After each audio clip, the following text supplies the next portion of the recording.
Good afternoon. I'm Rev Dave Thompson. I'd love to welcome you back to our Civil Human Bible study today. We're continuing in the book of Matthew, now in chapter 18.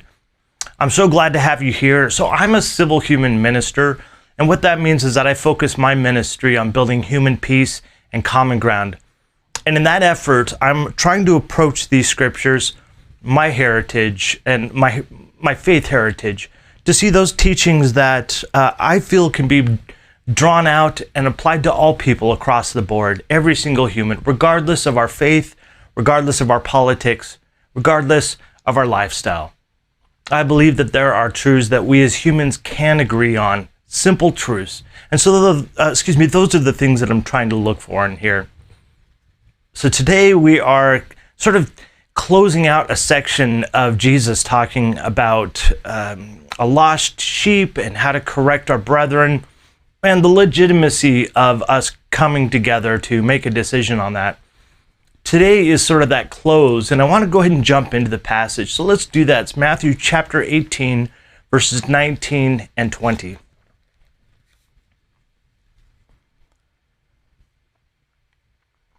Again, I say to you that if two of you agree on earth concerning anything that they ask, it will be done for them by my Father in heaven.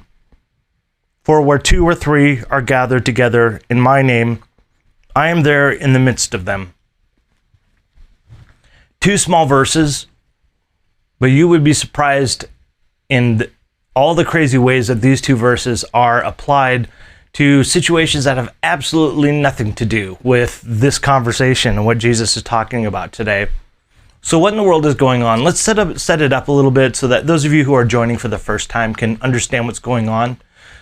So Jesus talked about the lost sheep, right? So his focus is if we have somebody who's wandering away, making choices that are going to negatively impact their life, then we need to leave our comfort. We need to leave, our gathering of people and our friends and go to where that person is, that brother or sister, human being who's making a decision that's going to have negative outcomes, and to bring them back. Or, if they want to go ahead and do that, that's their life. It's their choice to live their lifestyle, of course.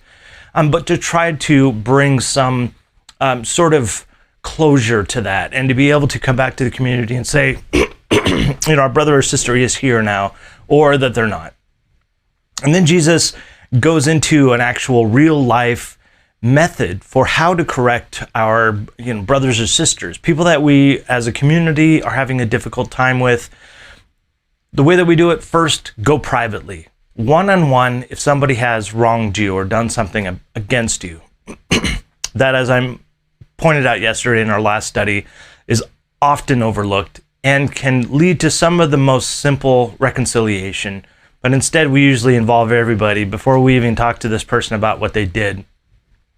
So Jesus provides that sort of steps of how to do that. It's one-on-one, bring a couple people, come to the church, and if by that time, after all those steps, they want to continue in their lifestyle, then let them be that. Let them, leave the community if they want to. So now, we've talked about the two or three in my name conversation yesterday. Now Jesus is saying, where two or three are gathered in my name, whatever they ask, my Father will do for them. And then, for I say, if any of you gather in my name, two or three, then you will be able to ask for anything, and I'll be there in the midst of you. What in the world is he talking about? And why is the title of this study called How to Misread the Scriptures, or the Bible? I want to talk about that. So let's walk through the verse real quick, the actual passage, to get a feel for what it actually says first, and then let the context determine what this passage is saying. So first we have at least two people agreeing on earth that God does in heaven. So why two witnesses? What's the importance of that? Two or three, it says. In the ancient world, oftentimes we forget that back then they did not have paper, they didn't have pens, they didn't have a camera, they certainly didn't have video. Garnering proof or providing proof when somebody has done something wrong to you can be difficult back then. And so it was necessary, because we couldn't take a picture of the issues like we can today or have emails or anything like that. they brought somebody else who was a witness to the fact. And they had to be able to prove their case. So why 2 or 3? This was part of their ancient Jewish culture, that if something was going to be done that was judicial, meaning somebody was going to have a judgment against them, then they would have to bring at least 2, preferably 3 people to testify and to provide cause and evidence before they, ended up punishing or asking the person to leave the community, that sort of thing. And then he says, whatever you agree together, whatever it is, God will do for you. So the word agree here is actually an interesting word. It's the word that we get from Symphony. It's symphonio. And so it's this idea of a voice in agreement with. It's 2 words that come together. And it's actually where we get the word symphony, of course. The various voices of the instruments singing together to make a unified sound. And so anybody who comes there to do that, then all the matters, these deeds and actions and the legal affairs, God will go ahead and do for them what needs to be done. In other words, if they bring a legitimate cause that, and then they decide to punish, or they decide to ask a person to leave the community, then they have every right to, and that God will also be a part of that decision as well. Jesus is just wanting to make sure that they understand that they're going to have to make some decisions in the future, and Jesus isn't going to be there with them. And that's why this next verse is so important to put in context.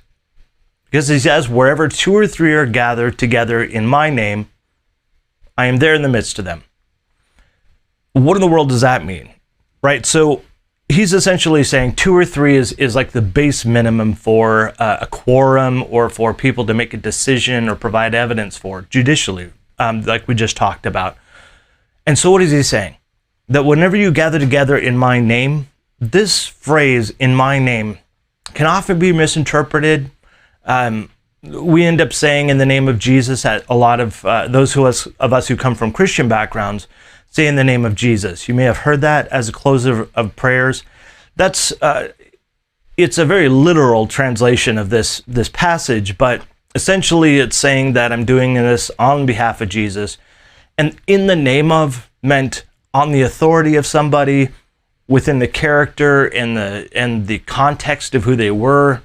And so sort of as representatives of Jesus. So he's saying, if you get together in my name, you're going to be representatives of me in that purpose, then I'm there in the midst of you.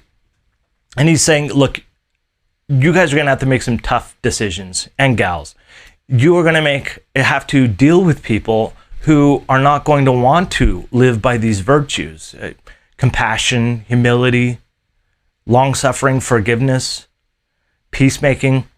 They're going to be people who want to cause division. They're going to be people who want to be arrogant and boast about everything that they have. They're going to be people who search after wealth and power as opposed to compassion and mercy. And those are the people they are going to have to make a decision about whether they want to keep their company in the midst of everybody, or whether they need to ask them to go their separate ways. So why did I put the title here, How to Misread the Bible? This particular passage is one that is often misinterpreted. And the way that it goes is a lot of people who come from, really just church in general, this is a pretty common misinterpretation of this passage, but even more so in the context that I came from, which was a very conservative Pentecostal experience in Christianity. And so they say, wherever 2 or 3 are gathered in my name, there I am in the midst of them. So it's this idea that you go to church because you're not going to have Jesus around you unless you're in church. And so, on your own, you don't get to have Jesus, I guess, which doesn't make a whole lot of sense to me. But also, they say that whatever 2 or 3 agree in my name, that God will do it on their behalf. And so they think that because 2 people at least, or 3, are gathered together or more, anything they ask for, God will do. That is a decent interpretation of the verse if we're only looking at the verse. But we're not. We're looking at the context. And this context here is important. Jesus is talking about a situation where they're having to make a judgment, or they're having to make a decision that's very difficult, that's very complicated for the community. And what he's trying to say to them is, look, you're going to have to make these decisions, and when you do, don't freak out. Your decision will be the decision of heaven as well. And I'm going to be there standing in your midst, even though I'm not present, in person. I'm there and represented by the decisions you're making because you're making them based upon these virtues. When I was, back in the day when I was part of the very conservative, very Pentecostal, meaning, the praying in tongues, healings, faith assemblies, the big-haired preachers that you may have seen on TV.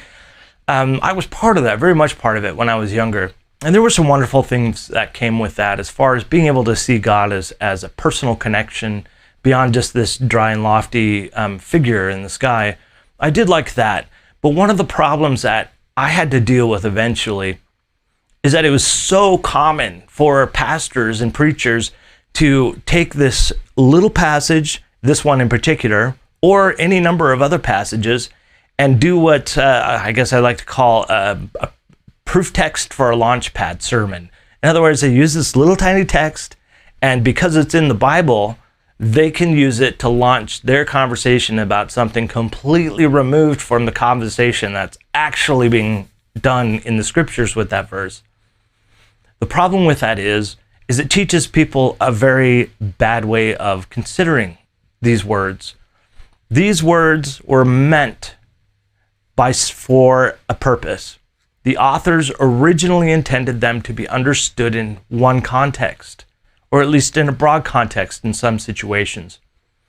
I knew that as a person going into ministry, I was exhausted and frustrated because, if any verse means anything, then everything means nothing, because there's no cohesiveness, there's no meaning, there's no carry through of messages and perceptions. And I eventually found a minister who was so kind to allow me to sit down and tell him my frustration with that. And they told me something that was really important for me to hear, that this whole book is just a collection of letters written by people to people. And so that it was important for me to read one letter, which would be, they call it a book in the scriptures, read one letter as one individual writing a letter to me. And to also keep in context that these are people 2,000 years removed from us in an ancient culture who spoke in a language that we've borrowed a lot from, but nonetheless is a different language altogether. And that really changed how I came to scriptures. All of a sudden, these are real people talking to real people in these scriptures. And I could understand all of a sudden these flows and cohesiveness of message and what the intention was and the purpose was. I wanted to share that with you, especially those who maybe come from a church background. You may have experienced the same thing where people just pick any random verse that happens to have the same word they need for their sermon, and then they just apply it. It is okay. And I would encourage you to, if you want to go back to the scriptures and start looking at them again, like I'm doing on this study, to look at them as letters personally written to somebody for a purpose by an ancient culture in an ancient context.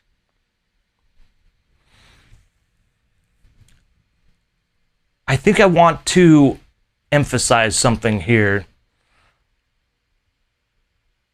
These scriptures actually mattered to people back 2,000 years ago. They matter today because as I've gone through these as an individual, as a human being, which is my intent in this whole process of this study,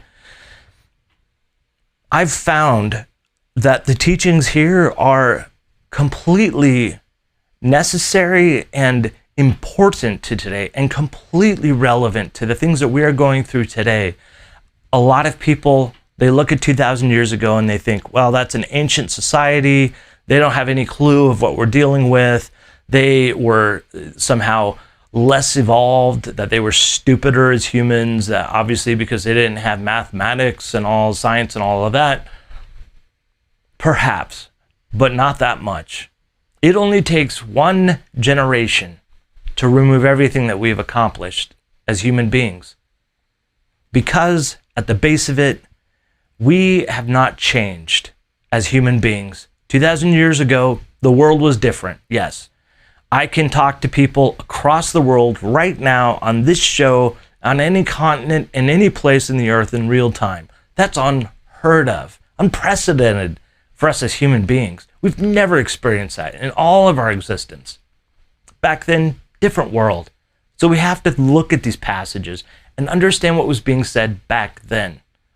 Instead of looking at it from the eyes of scientists and critics today, look at them from the perspective of the people who were trying to write about these things using words and concepts that they had back then. I hope this has been useful for you, especially if those of you who are like me, trying to go back and look at some of the teachings to see what can be, what's useful. And there's a lot there. And I'm really glad to have done this because I'm finding so much that's really useful and has really encouraged me to stand up for things like compassion and mercy, to ask for leadership to be humble, to not slander individuals. Those are important things. Thank you for joining me today.